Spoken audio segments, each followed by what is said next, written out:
क्या आपने ब्लॉकचेन का नाम सुना है? अगर नहीं तो कोई बात नहीं, आप बिटकॉइन के बारे में तो पक्के से जानते ही है ना।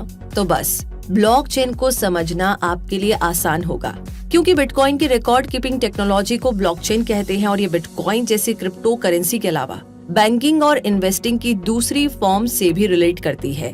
इसलिए बेहतर यही होगा कि आप इसके बारे में जान ले और इसके लिए आपको ये वीडियो पूरा देखना होगा। तो चलिए शुरू करते हैं और सबसे पहले ब्लॉकचेन को अच्छी तरह समझते हैं कि आखिर ये है क्या। असल में ब्लॉकचेन एक तरह का डेटाबेस है। और ये डेटाबेस क्या होता है? डेटाबेस इंफॉर्मेशन का एक कलेक्शन होता है जो कंप्यूटर सिस्टम पर इलेक्ट्रॉनिकली स्टोर रहता है। इस डेटाबेस में इंफॉर्मेशन और डेटा एक टेबल फॉर्मेट में सेट होते हैं ताकि किसी स्पेसिफिक इंफॉर्मेशन की सर्चिंग और फिल्टरिंग आसानी से की जा सके। यूं तो एक स्प्रेडशीट भी टेबल फॉर्म में होती है, लेकिन उससे डेटाबेस अलग इसीलिए होता है क्योंकि स्प्रेडशीट केवल एक पर्सन के लिए डिजाइन की जाती है, जबकि डेटाबेस का यूज कितने भी यूजर्स एक बार में कर सकते हैं। ब्लॉकचेन का पर्पस डिजिटल इंफॉर्मेशन को रिकॉर्ड और डिस्ट्रीब्यूट करने की परमिशन देना है, लेकिन एडिट करने की नहीं। ये टेक्नोलॉजी सबसे पहले 1991 यानी कि 1991 में स्टुअर्ट हेबर और डब्ल्यू स्कॉट स्टोरेनेटा के जरिए सामने आई थी। लेकिन ब्लॉकचेन को अपनी पहली रियल वर्ल्ड एप्लीकेशन साल 2009 में यानी कि 2009 में बिटकॉइन के लॉन्च के साथ ही मिली। अब ये भी जानते हैं कि इसे ब्लॉकचेन क्यों कहा जाता है। तो इसका रीजन ये है कि ब्लॉकचेन इंफॉर्मेशन को ग्रुप्स में कलेक्ट करता है और इन ग्रुप्स को ब्लॉक्स भी कहा जाता है।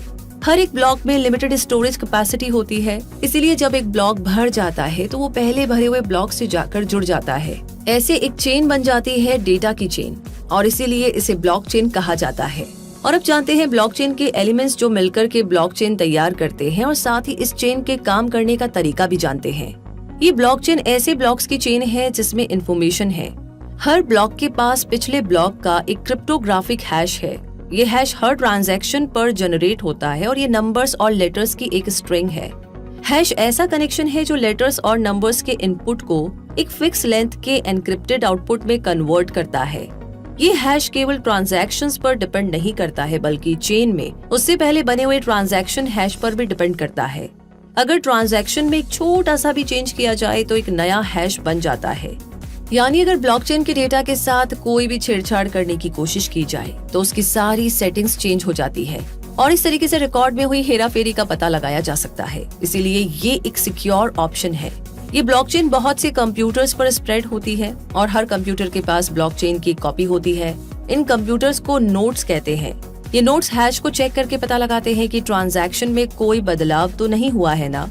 अगर ट्रांजैक्शन को ज्यादातर नोड्स अप्रूव कर देते हैं तो उस ट्रांजैक्शन को ब्लॉक में लिखा जाता है।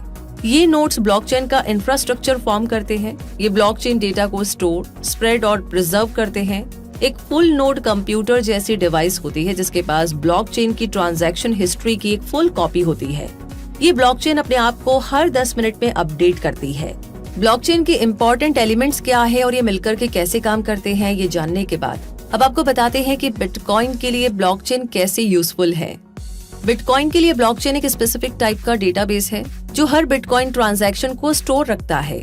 बिटकॉइन जैसी क्रिप्टो करेंसीज में ब्लॉकचेन इन करेंसीज के ऑप्शंस को कंप्यूटर्स के नेटवर्क पर स्प्रेड करता है, जिससे इन करेंसीज को बिना किसी सेंट्रल अथॉरिटी के ऑपरेट करना पॉसिबल हो पाता है। इसके यूज से रिस्क भी रिड्यूस होता है और बहुत से प्रोसेसिंग और ट्रांजैक्शन फीस भी एलिमिनेट हो जाती है।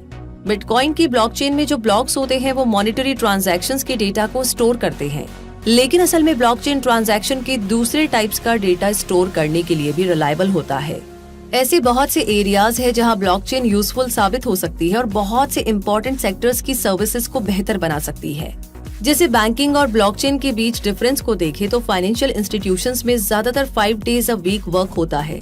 यानी अगर आप वीक के बाकी 2 दिन अपना चेक डिपॉजिट करवाना चाहे तो आपको इंतजार करना होगा, और अगर आप वर्किंग डेज में भी चेक डिपॉजिट करवाते हैं तो ट्रांजैक्शन में काफी टाइम भी लग सकता है। ऐसे में बैंक्स में इंटीग्रेटिंग ब्लॉकचेन के जरिए ट्रांजैक्शन प्रोसेस 10 मिनट में पूरा हो सकता है। ब्लॉकचेन के जरिए बैंक्स और इंस्टीट्यूशंस के बीच फंड एक्सचेंज भी तेजी से कर सकते हैं। और हेल्थ केयर सेक्टर की बात करें तो इसमें ब्लॉकचेन का यूज करके पेशेंट्स के मेडिकल रिकॉर्ड्स को सिक्योरली स्टोर किया जा सकता है। इसके लिए जब मेडिकल रिकॉर्ड जनरेट और साइन किया जाए तब इसे ब्लॉकचेन पर लिखा जा सकता है। इससे पेशेंट्स को ये प्रूफ मिलेगा कि उनके रिकॉर्ड को अब चेंज नहीं किया जा सकता। इन रिकॉर्ड्स को ब्लॉकचेन पर स्टोर करते टाइम प्राइवेट की का यूज भी किया जा सकता है, जिससे इनकी प्राइवेसी भी बनी रहे। बैंक्स और हेल्थ केयर के अलावा ब्लॉकचेन का यूज सप्लाई चेन्स और वेटिंग सिस्टम में भी किया जा सकता है। सप्लाई चेन में सप्लायर्स ब्लॉकचेन में अपने खरीदे हुए मटेरियल का रिकॉर्ड रख सकते हैं, जिससे उन प्रोडक्ट्स की ऑथेंटिसिटी को वेरीफाई किया जा सकता है। वहीं मॉडर्न वेटिंग सिस्टम में भी ब्लॉकचेन का यूज करके इलेक्शन फ्रॉड को रोका जा सकता है और ब्लॉकचेन प्रोटोकॉल से इस प्रोसेस में ट्रांसपेरेंसी भी बनाई रखी जा सकती है। इस तरह बहुत सी सेक्टर्स में ब्लॉकचेन का यूज किया जा सकता है और इससे कई फायदे और कुछ नुकसान मिलते हैं। फायदे जैसे कि इस ट्रांसपेरेंट टेक्नोलॉजी के जरिए एक्यूरेसी में इम्प्रूवमेंट किया जा सकता है। थर्ड पार्टी वेरिफिकेशन हटने से कॉस्ट रिडक्शन हो सकता है। ट्रांजैक्शंस को सिक्योर और प्राइवेट भी रखा जा सकता है। वहीं इस टेक्नोलॉजी की कमियां ये है कि ये फ्री नहीं है।